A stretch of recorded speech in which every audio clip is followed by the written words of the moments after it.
Zoom Zoom. You feel it. And with extra value now at Mazda, it's time to own it.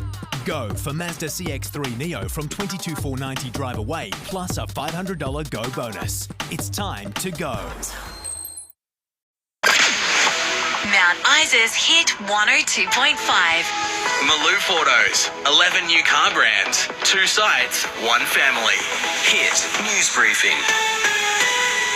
Surplus will be substantially bigger than the $4.2 billion that we printed in May. Hi, it's Dan Flake here with the latest. That was Treasurer Jim Chalmers talking about how things are looking with the budget ahead of end of financial year. He hasn't revealed exactly how much things have improved.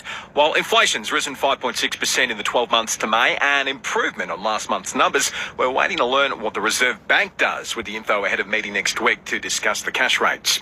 William Tyrrell's foster mum has released a statement to reiterate she had nothing to do with the 4-year-old's disappearance back in 2014. Her law firm insists they nor she have been informed about any potential charges. This follows a 9 News report claiming detectives believe they have enough evidence to charge her with perverting the course of justice and interfering with the corpse.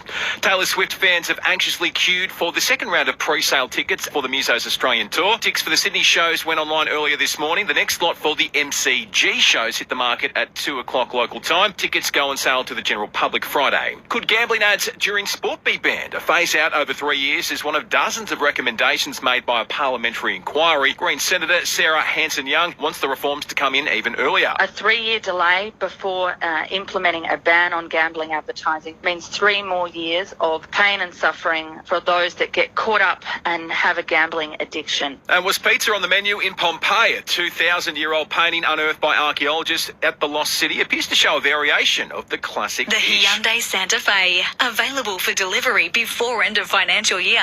Book a test drive while stocks last. Imagine that. Hyundai. The Dragons have doubled down on their belief Captain Ben Hunt will see out the remainder of the season with the club. The playmaker will take his place in the lineup tomorrow night against Cronulla, despite St George blocking the release request earlier in the week. He's fully committed to the team for the rest of this year, so that's all I can worry about is the short term with Ben. That's interim coach Ryan Carr there. Centre Moses Suli will miss the game after his head knock last week. And all eyes are on Lords ahead of the start of the second Ashes test. Teams will be announced at the toss. Kenlock Transport, providing dependable and efficient service to the bush since 2013. This is Hit Weather. Taking a look at the weather for the rest of the day, warm and light winds for Mount Isa and Cloncurry. A moderate fire dangers in place for both regions. Looking forward for the rest of the week, cloudy and rain on the way for both areas as we head into the weekend.